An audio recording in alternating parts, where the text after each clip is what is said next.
एक ही राज्य लेकिन दो अलग अलग चेहरे। एक तरफ ऊंची ऊंची बिल्डिंगें, चमचमाती सड़कें, बड़े बड़े उद्योग, वर्ल्ड क्लास एयरपोर्ट और मेट्रो जैसी सुविधाएं, और दूसरी तरफ टूटी फूटी सड़कें, पानी की कमी, रेलवे का अभाव और मजबूरी में गांव छोड़कर पलायन करते लोग। सवाल ये है, क्या मध्य प्रदेश का पश्चिमी हिस्सा तो तरक्की की दौड़ में आगे निकल गया, लेकिन पूर्वी हिस्सा आज भी पीछे छूट गया? आखिर कब तक भोपाल और इंदौर को ही विकास का चेहरा बनाया जाएगा और रीवा, सीधी, पन्ना, सिंगरौली जैसे जिले बस वादों और भाषणों में ही विकास देखें? जरा आंकड़े सुनिए। मध्य प्रदेश की जीडीपी में पश्चिमी इलाके अकेले 70% तक योगदान देता है। इंदौर की प्रति व्यक्ति आय 2.5 लाख रुपए से ऊपर है, लेकिन रीवा जैसे शहर में ये आय मुश्किल से 1 लाख रुपए। इतना बड़ा फर्क क्यों? पश्चिमी मध्य प्रदेश में ज्यादातर उद्योग लगे हैं। इंदौर, देवास, पीथमपुर, उज्जैन, सब तरफ फैक्ट्री और बिजनेस। वहीं पूर्वी मध्य प्रदेश, यहाँ उद्योग नहीं, बेरोजगारी है, जबकि स्टेट एक है। पश्चिमी हिस्से के किसान सोयाबीन और कपास जैसे कैश क्रॉप उगाते हैं, जिससे अच्छी कमाई होती है, लेकिन पूर्वी हिस्से के किसान ज्यादातर गेहूं, दाल पर निर्भर है। जमीन भी कम है और उपजाऊ भी नहीं। यही वजह है कि पश्चिम में किसान औसतन 1.5 से 2 लाख कमा लेते हैं, लेकिन पूर्व के जो किसान हैं वो 50,000 भी मुश्किल से जोड़ पाते हैं। इरिगेशन यानी सिंचाई का हाल देख लीजिए। पश्चिम में बड़े बड़े डैम हैं, 80 से 85% जमीन पर सिंचाई होती है, लेकिन पूर्वी हिस्से का 70% खेत आज भी बारिश पर निर्भर है। बारिश खराब हुई तो फसल बर्बाद। अगर ट्रांसपोर्ट की बात करें तो इंदौर और भोपाल सीधे दिल्ली, मुंबई से जुड़े हैं।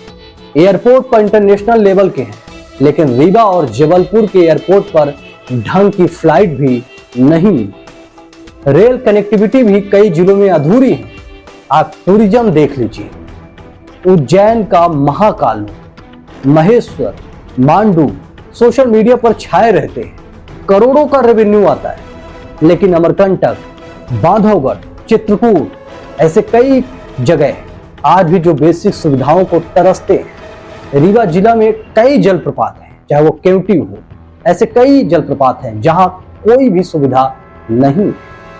आखिर सरकार की नजर इन जिलों में क्यों नहीं जा रही है?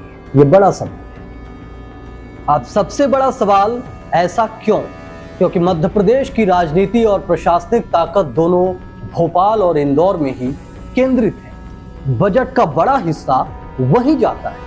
ईस्टर्न मध्य प्रदेश के नाम पर बस स्कीमें बनती हैं, कागजों में फाइलें घूमती हैं और चुनाव के टाइम पर जल्दबाजी में घटिया क्वालिटी की सड़कें और अस्पताल बना दिए जाते हैं। आज हाल ये है कि यहाँ की पढ़ाई लिखाई भी पीछे है, स्वास्थ्य सेवाएं कमजोर है, महिलाएं शिक्षा में और भी पीछे हैं, और जो नौजवान हैं उन्हें रोजगार के लिए या तो भोपाल, इंदौर जाना पड़ता है या फिर दिल्ली, मुंबई। सोचने वाली बात है, सिंगरौली जैसे इलाकों में कोयले की खदानें हैं, पन्ना में हीरे की खदान है, लेकिन वहां के लोग गरीब क्यों हैं? क्या ये सिर्फ भूगोल की गलती है? क्या ये लोगों की जागरूकता की कमी है या फिर राजनीति की चाल है? दोस्तों, अब वक्त है कि हम ये सवाल जोर से पूछें। कब तक विकास सिर्फ भोपाल और इंदौर तक सीमित रहेगा?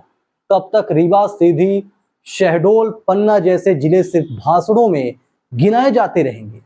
आपको क्या लगता है, क्या मध्य प्रदेश को 2 हिस्सों में बांट देना चाहिए या सिर्फ बेहतर गवर्नेंस से ये फर्क खत्म हो सकता है?